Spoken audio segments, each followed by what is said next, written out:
Serial वसुधा की कहानी अब ऐसे मोड़ पर पहुंच चुकी है जहां हर पल दिल की धड़कनें तेज हो रही हैं।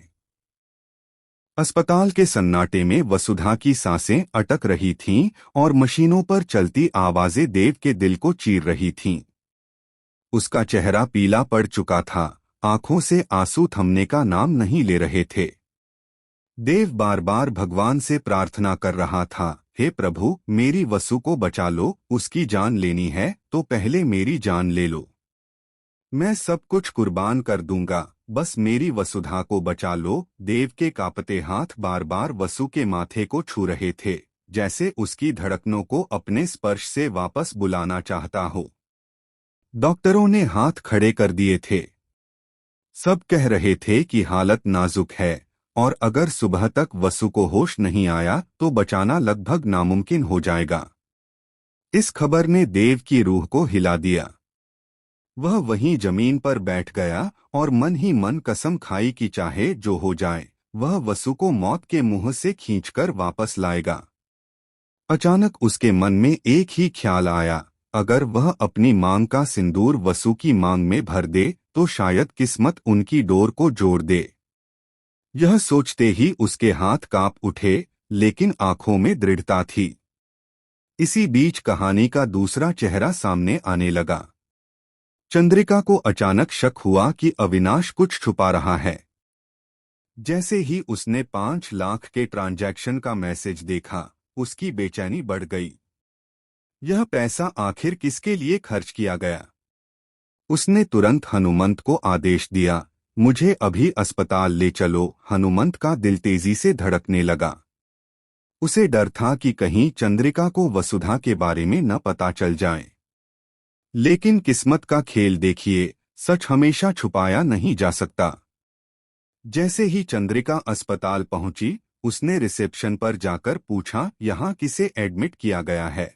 तभी अचानक उसकी नजर अविनाश पर पड़ी। वह सीधे उसकी तरफ दौड़ी और गुस्से से पूछा, बताओ अविनाश, किसके लिए तुमने 5 लाख का बिल भरा है? सच छुपाने की कोशिश मत करना। अविनाश की आंखें झुक गईं और भारी मन से उसने सच उगल दिया, मासा, वसु की हालत बहुत खराब है, वह मौत से जूझ रही है। यह सुनते ही चंद्रिका का दिल जैसे किसी ने मुट्ठी में जकड़ लिया हो। वह बिना कुछ सोचे वार्ड की ओर भागी। वहां बिस्तर पर लेटी वसु को देखकर उसकी सांसें थम गईं। आंखों में आंसू और होठों पर बस यही प्रार्थना, डॉक्टर साहब, मेरी वसु को बचा लीजिए। हमें वो पहले जैसी चाहिए। चाहे जो करना पड़े, लेकिन मेरी वसु को मत खोइए। डॉक्टरों ने साफ शब्दों में कहा कि अगर सुबह तक शरीर ने रिस्पॉन्ड नहीं किया तो उम्मीद खत्म हो जाएगी। उसी समय घर से फोन आया। चंद्रिका को तुरंत जाना पड़ा क्योंकि दिव्या की हालत अचानक बिगड़ गई थी। करिश्मा ने फोन पर खबर दी थी कि दिव्या का गर्भपात हो गया है। यह सुनते ही पूरा घर हिल गया। दिव्या चीख चीख कर अपने अजन्मे बच्चे की धड़कन सुनने की जिद करने लगी। मासा ने किसी तरह उसे शांत किया और घर पर ही डॉक्टर को बुला लिया।